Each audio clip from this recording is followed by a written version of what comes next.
Hello दोस्तों, मैं आज आपके लिए सच्चे प्रेम की सच्ची कहानी लेकर आया हूं, तो आइए शुरू करते हैं। दोस्तों, जब हम प्रेम शब्द को सुनते हैं तो हमारे अंदर एक अजीब सी हलचल होती है। वो हलचल आपको इस कहानी के सुनने के बाद होगी। आप महसूस करेंगे कि प्रेम क्या होता है। यह कहानी एक ऐसे लड़के की है जो प्रेम शब्द के बारे में कुछ नहीं जानता था। उसने कभी भी प्रेम के बारे में कुछ नहीं जाना था।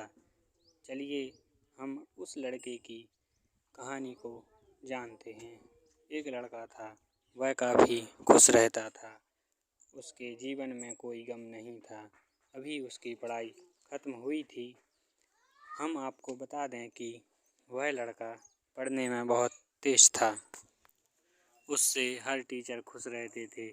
वह अगली कक्षा में गया तो उसकी कक्षा में एक लड़की का दाखिला हुआ। वह लड़की पढ़ने में काफ़ी सही थी। यह लड़का मन का काफ़ी साफ था। वह हमेशा लड़कियों से बात करता था, लेकिन कोई बुरी नज़र से नहीं देखता था। अब नई लड़की उस लड़के की कक्षा में आई थी। पहले तो इन दोनों में कोई बात नहीं होती थी, लेकिन वह कहते हैं ना कि नियत तो चाहे वह कर सकती है। कुछ समय बाद ही पढ़ाई से जुड़ी काम के लिए बातें शुरू होने लगीं। पहले तो काफ़ी कम बातें होती थीं, लेकिन उन दिनों की एक दूसरे से बात करने में काफ़ी मज़ा आता था। वह अब बहुत सी बातें करने लगे। उन्हें अब धीरे धीरे प्रेम भी होने लगा, लेकिन उन्हें इसका पता नहीं चला। लड़की तो बहुत जल्द समझ गई कि उसे प्रेम हो गया है। वह लड़के के साथ रहने के लिए तैयार हो गई, लेकिन लड़के को कुछ भी नहीं पता था। वह बस इसको दोस्ती ही समझता था। समय निकलता गया। अब पढ़ाई ख़त्म होने को थी।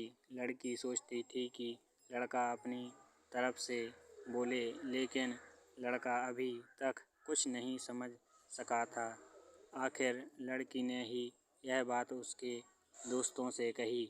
बस दोस्त तो अच्छे और बुरे दोनों होते हैं, लेकिन इस लड़के में काफ़ी दोस्त इसके कामयाबी से जलते थे। इसके साथ ही अब परीक्षा का समय भी आ रहा था, तो उस लड़के के दोस्तों ने उसकी परीक्षा को ख़राब करना चाहा। उन्होंने यह बात पूरे स्कूल में फैला दिया। जब यह बात टीचर तक पहुंची तो वह इस पर विश्वास नहीं कर पा रहे थे। इसके बाद यह बात लड़के के पास भी पहुंचा। अब जब भी वह स्कूल आता था तो उसको काफ़ी बेइज्जती का सामना करना पड़ता था। इसके कारण उस लड़की से बात करना भी छोड़ दिया और परेशान भी होने लगा। उसने जैसे तैसे परीक्षा को ख़त्म किया और उसके बाद वह अपने नई ज़िंदगी की शुरुआत की। भले ही उसके परीक्षा में कम अंक आए थे, लेकिन आज वह बहुत खुश है, क्योंकि पढ़ाई ख़त्म होने के बाद उसने बड़ी मेहनत की और एक बड़ा अफ़सर बना। अब उस लड़की से शादी कर ली। उस लड़के को भी उस लड़की से प्रेम था, लेकिन वह एक अच्छे समय के इंतज़ार में था और उस लड़के ने उस लड़की से अपने प्यार का इजहार किया और दोनों साथ साथ खुशी खुशी रहने लगे। तो दोस्तों, आपको मेरी ये कहानी कैसी लगी, प्लीज़ कमेंट में ज़रूर बताइएगा। मैं बहुत गरीब हूँ यार, प्लीज़ मदद कर दो मेरी। सब्सक्राइब करिए हमारे चैनल को प्लीज़।